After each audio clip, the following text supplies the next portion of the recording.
네, 정치가 있는 저녁 정가는 조혜진 국민의힘 의원 그리고 김영배 더불어민주당 의원과 함께 정치권 소식 다뤄보겠습니다. 어서 오세요. 반갑습니다. 네, 안녕하세요. 네. 오늘부터 윤석열 정부 첫 국정감사가 시작됐습니다만 외통위원회와 법사위를 비롯해서 각 상임위원회에서 여야 간에 충돌하는 소리가 곳곳에서 들려왔습니다. 먼저 오늘 외통위 국감 현장 상황 보고 얘기 계속 이어가 보겠습니다. 스스로 사퇴를 하는 것이 맞고 이번 국정감사장에서는 퇴장을 해주시는 것이 예의다라고 생각합니다. 다수 의석을 점유했다고 뭐 나가라고 윽박 지르고 말이지. 이게 정치 공세지 국감에 임하는 자세입니까? 이거 위원장께도 좀 국회 법에 따라서 의사 진행을 좀 제대로 해주시기 바랍니다. 네, 보신 것처럼 외통위는 시작부터 박진 장관의 이 퇴장 문제를 두고 공방을 벌였는데요. 윤석열 대통령이 이제 해임 건의안을 거부했습니다만 민주당 쪽에서는 아직도 인정할 수 없다 이런 입장인 것 같습니다. 어떻게 보셨습니까? 인정할 수 없는데 왜 출석하라고 그랬죠? 네, 그것부터 저는 이해가 안 됩니다. 아시는 것처럼 이 일반 정인도 그렇지만은 저는 이제 장관, 차관, 국장 이런 사람들 이제 기관 정인인데 기관 정인도 국회에서 여야 합의로 의결을 해야 출석할 수 있거든요. 그러니까 이번에 외통위 국감 준비할 때 여야가 합의해가지고 외길위에서 방망이 두드려서 박진 장관 출석하라고 기관 정인으로 선정해서 출석 요구해놓고 나오니까 나가라고 하니까 그게 무슨 말입니까?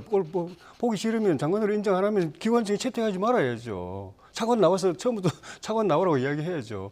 그러면 아마 장관들 좋아할 겁니다. 장관들은 국회에 나오는 걸 엄청 스트레스 받기 때문에 어떻게든 다른 일정을 핑계대서라도 본인이 안 나가고 차관 내보내려고 그러는데 그럴 때마다 국회의원들은 장관이 아시는 것처럼 장관이 직접 나와라. 왜 차관 하느냐. 다른 일정 취소하고 나와라고 하는 의원들이 국회인데. 그럼 애초에 나오지 말라고 했어야지. 그럼요. 물론 이제 그렇게 가만히 있다가 그렇게 한다고 해서 회의장에서 나가라고 하는 거는 이제 창피주기 아니냐. 뭐 그럼요. 이런. 그게 말이 안 되는 거죠. 네. 공식적으로 의견을 해가지고 이제 국감 기관 정인으로 채택해서 출석하게 요구를 해놓고 나왔는데 나가라고 하면 그게 국민들 앞에 아는 국민들은 속으로 웃죠. 쇼도 그건 너무 지나친 쇼죠. 너무 지나친 정치쇼다 이렇게 말씀하셨는데 어떻게 보셨습니까? 네, 아마도 이게 그 기관 증인 채택의 시간이 지난번 해임 건의안 네. 보다는 아마 빨랐을 것으로 생각이 돼요. 그래서 그건 의례적으로 해놓고 해임 건의안이 진행이 되면서 그 뒤로 아마 대통령이 거부권 행사하셨을 거라고 봅니다. 근데 그것보다 본질적으로는 대통령 선거가 치러진 이후로 해임 건의안이 국회를 통과한 경우에 지난번 박근혜 대통령이 김재수 농림부 장관에 대해서 거부권을 행사한 거 빼고 2번, 김대중 대통령 때, 노무현 대통령 때는 다 수용을 했거든요. 그러니까 그런 걸 보면은 이번에 윤석열 대통령이 거부권이라고 하는 게 그것도 그 해임 건의안이 대통령실에 전달되자마자 거의 1초도 안 걸리고 바로 거부했다 이렇게 이제 발표가 난 걸 봤는데 정말 이거는 헌법 존중을 하지 않고 국회와 국민을 무시하는 처사다 저는 그렇게 보거든요. 박진 장관이 2003년도에 노무현 정부 시절에 김두관 당시 행자부 장관 해임 건의안을 처리한 과정에서 노무현 대통령이 사실상 거부권을 행사하려고 하는 것을 보면서 한 말이 있습니다. 헌법을 유린하고 국회 의사를 무시하는 월권 행위를 중단하고 행자부 장관을 즉각 해임해라. 이렇게 박진 그 당시 대변인이 여러 차례 이야기를 하셨어요. 오히려 지금 정말로 박진 장관에게 묻고 싶은 것이 그런 겁니다. 정말로 헌법과 국민의 의사를 존중하는 장관으로서 본인이 윤석열 대통령을 제대로 보좌하고 있는지 묻고 싶고요. 이번 문제의 본질은 국격을 훼손시키고 이 일본과의 구려 교류를 하고 한미 정상회담을 공언했는데 48초밖에 못 보고 IRA 전기차 보조금 문제는 꺼내지도 못하는 이 경제 위기에도 불구하고 외교가 참사를 불러와서 결국 경제 참사로 이어지지 않느냐는 공포가 극대화되고 있는 지금의 이 대한민국의 현실이 국민들의 그 절망이 이 문제를 가져온 본질입니다. 그렇기 때문에 이거는 외교부 장관으로서 뿐만 아니라 국무위원으로서 저는 기본적으로 책임 있는 정부 당국자로서는 이제 본인의 거취를 결단하는 게 옳다 이렇게 보고요. 국민의힘에서도 이제 이런 국민의 뜻을 최소한 받들 수 있는 그런 조치를 해야 된다고 생각해요. 예를 들면 최소한 국가안보실장이나 그다음에 김태호 1차장 정도는 해임하라는 목소리가 국민의힘에서 나와야 국민들로서도 어느 정도 그래도 정부와 여당이 뭔가 새로운 출발을 하려고 한다. 그래도 국민의 그 귀를 기울이려고 노력은 한다. 이런 이야기를 하지. 이렇게 배짱 내밀기로 나와서는 여당이 정말 민생을 살리고자 하는 의지가 있는지, 정기국회를 제대로 정말 민생국회를 이끌어갈 의지가 있는지 저는 진짜 묻지 않을 수 없습니다. 네, 지금 들으신 것처럼 윤석열 대통령의 이제 순방 관련 논란이 외통위에서도 이제 계속 불거진 건데요. 비속어 사용 논란에 대한 얘기도 계속 들어보겠습니다. 영상의 해석에 있어서 각자가 주장하는 바가 있고 또 거기에 나름 각 지금 정당별로 확신도 있다라고 알고 있습니다. 굳이 그 영상 자체를 이 상임위원회에서 틀지 못할 다른 이유가 없는 것으로 보이기 때문에 제3자의 입장에서 말하는 음성은 반드시 위원장이나 허가를 받아야 된다는 규정이 있다는 겁니다. 사전에 영상을 봐서 아무 이상이 없으면 저들 동의하겠습니다. 그러나 매우 부적절한 영상이면 저는 간사로서 동의하기 어렵습니다. 네, 지금 보신 것처럼 윤 대통령의 발언이 담긴 영상을 이 회의장에서 틀 것인가, 그거를 놓고 이제 공방을 벌인 건데요. 공방을 벌이다가 이제 정회를 반복을 했습니다. 한 10여일 동안 좀 이어져 왔던 이 비속어 관련 이 논란이 좀 사그라들지 않는군요. 그대로 지금 이 상임위원회도 이제 이어지고 있습니다. 어떻게 보셨습니까?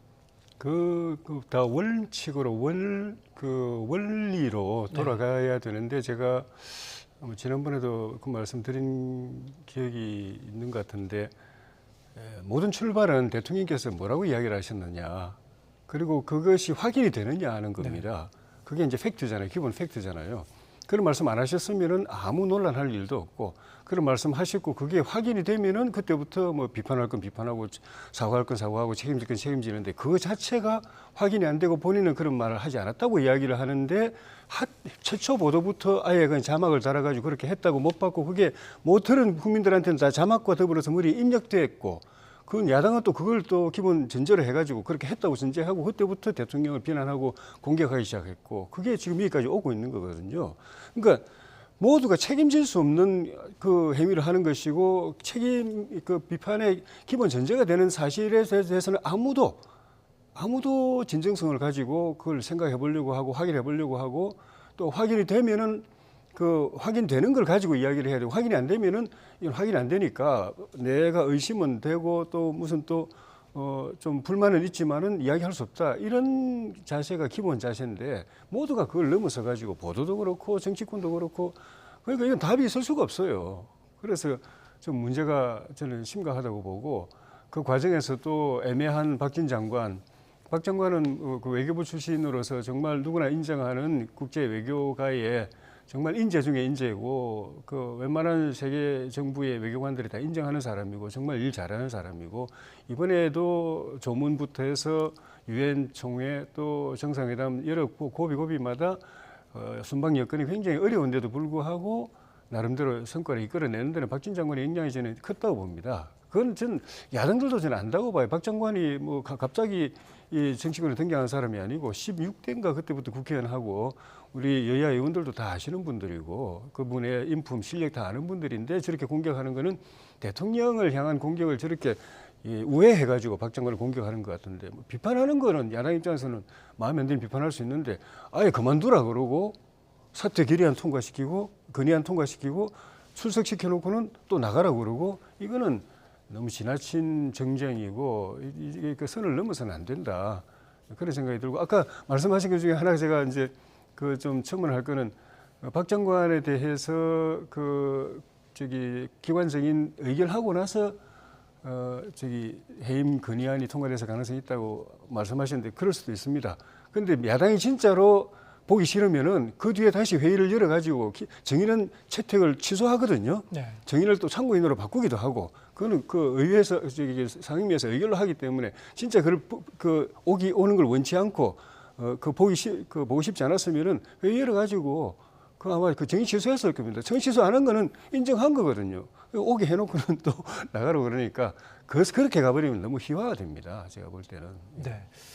아까 말씀하신 이제 비속어 발언 관련 논란은 사실 이제 여야 간의 공방이 이제 10여일 동안 지속이 됐고 어떻게 보면 약간 도돌이표 같은 그런 느낌도 좀 예, 약간 드는데요. 반복되는 근데 측면이 지금 말씀하셨다시피 예. 발언 내용 자체가 확인이 되지 않는 내용이라고 이제 말씀하셨어요. 그러니까 그건 이제 여당에서 주장하는 것이고요. 누가 예. 들어도 저거는 100번을 들어도 비속어를 쓰셨고 바이든이 맞는 것 같습니다. 전 세계가 거의 그렇게 인정을 하고 있지 않습니까? 근데 그거와는 별도로 저는 아까 외통위 보다가 깜짝 놀란 게 귀를 의심했어요. 뭐냐면은 여당 간사께서 본인이 사전에 영상을 보고 문제가 없으면 틀어도 된다 이렇게 말씀하셨어요. 네.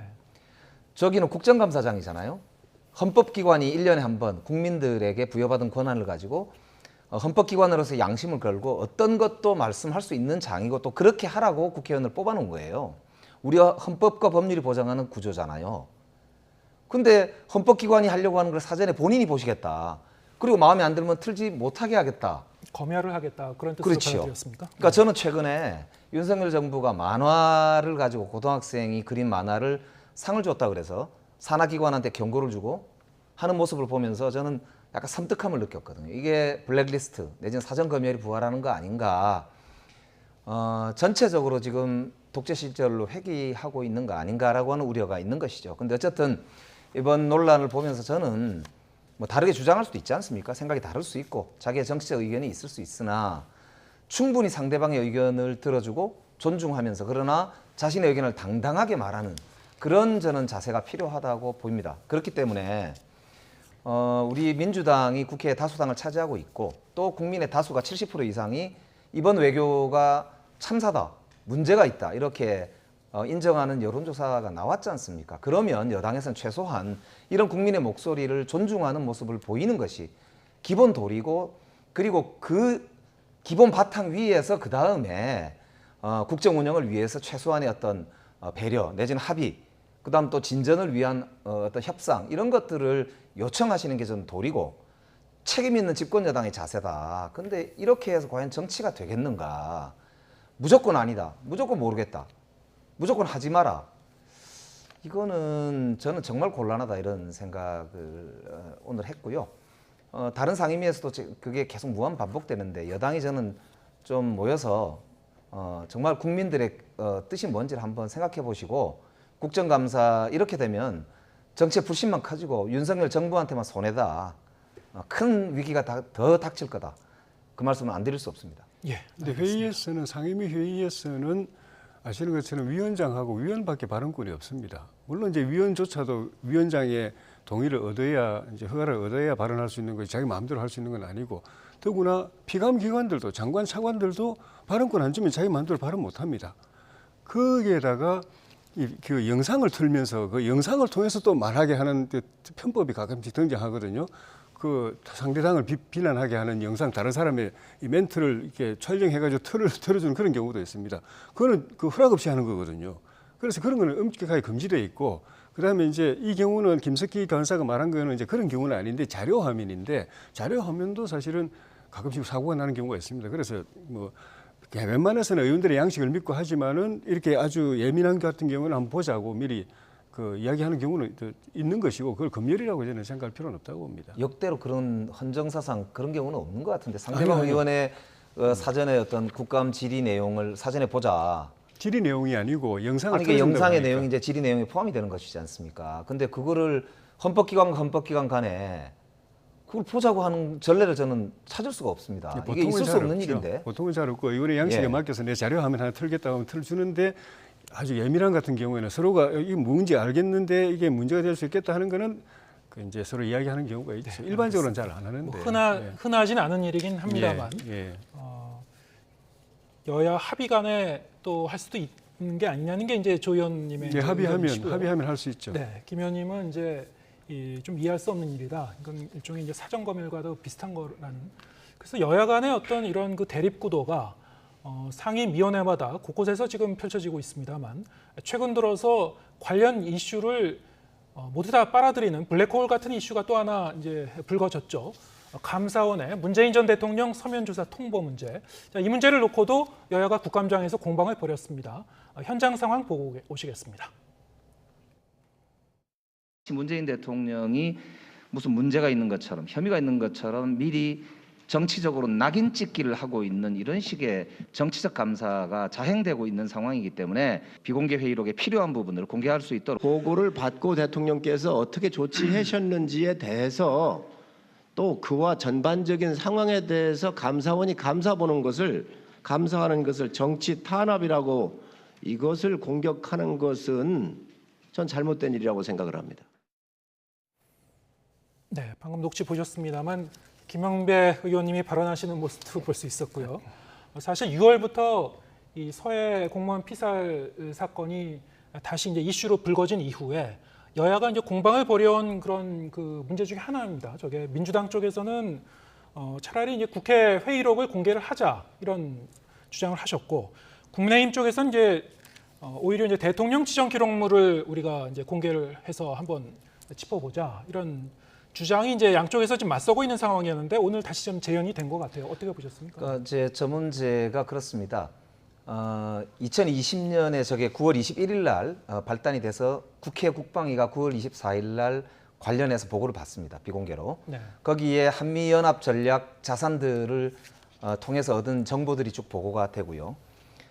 그래서 이제 그때 회의가 끝나고 나서 국민의힘의 그 당시에 국방위원회 간사였던 한기호 의원께서 언론들 앞에서 백브리핑을 하는데 월북이라고 볼 수 있는 정황이 너무 선명해서 관련 기관들이 그렇게 규정을 한 것이다 라고 이야기를 하시고 그게 맞다는 취지로 발언을 하셨습니다. 그리고 제가 알기로는 아마 국민의힘 의원총회에 가서도 그렇게 발언하셨다고 알고 있고요. 그런데 이제 와서 그걸 완전히 뒤집고 감사원과 검찰이라고 하는 조직을 동원해서 권력기관을 동원해서 마치 그때 큰 문제가 있었던 것처럼 뭔가를 만들어간다는 저희들은 그런 의심을 지울 수가 없습니다. 이게 전형적인 정치 탄압의 패턴인데 그것도 검찰에서 수사를 하다가 뭐가 잘 안 나오니까 검찰과 감사원이 동시에 하는 경우도 잘 없는데 감사원을 앞세워서 서훈 그 당시에 실장이죠.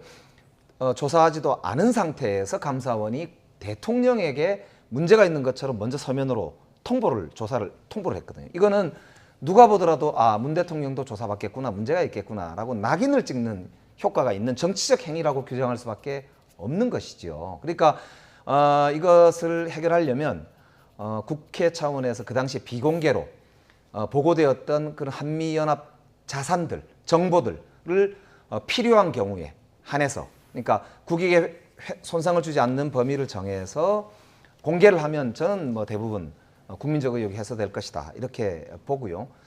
그걸 거부할 이유가 저는 국민의힘도 전혀 없지 않느냐. 왜냐하면 그 당시에도 한기호 의원께서 하신 발언도 있고 또 진실을 규명하자고 좀 계속 주장을 하시기 때문에 진실 규명하려면 그 당시에 국회에 보고되었던 그 내용들에 대해서 국민들께 보고를 드리면 되는 거 아니냐 이 말이고요. 그 방법은 결국 우리 국방위에서 의결을 하든 아니면 본회의에서 과반으로 의결을 하든 그렇게 하면 되는 것이기 때문에 이제 저는 그걸 추진하자라고 하는 제안을 드리는 것이고, 마지막으로 대통령 기록물에 대해서도 국회에서 이제 이 정보들을 공개를 한다면 대통령 기록물에 대해서도 뭐 전향적으로 논의해 볼 수 있다. 저는 그렇게 말씀을 이 드립니다. 두 가지 다 사실은 국회 본회의에서 이제 의결돼야 되는 그런 문제이기 때문에 그럼 여야가 합의를 해서 이 두 가지 기록물을 다 공개하면 되는 거 아니겠습니까? 어떻게 보십니까? 당에서 어떤 논의가 있을지는 모르겠는데 개인적으로는 저는 뭐 가능하다고 봅니다. 네.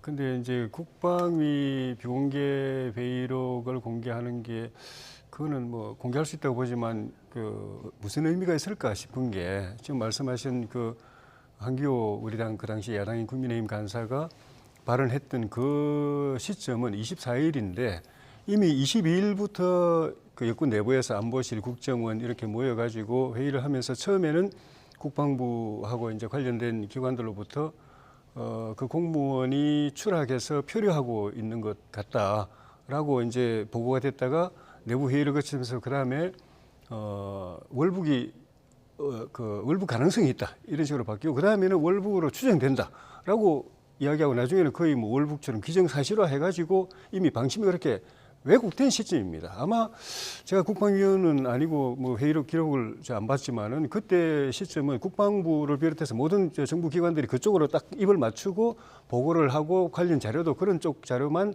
보고를 했을 가능성이 많기 때문에 그렇게 그런 보고를 받았다면 한기호 간사 입장에서 볼 때도 그렇게 믿을 수밖에 없을 것이기 때문에 그 보고 때문에 지금 국방부나 국정원이나 그 당시 안보실이나 해경청 이런 데 지금 수사를 받고 있는 것이거든요.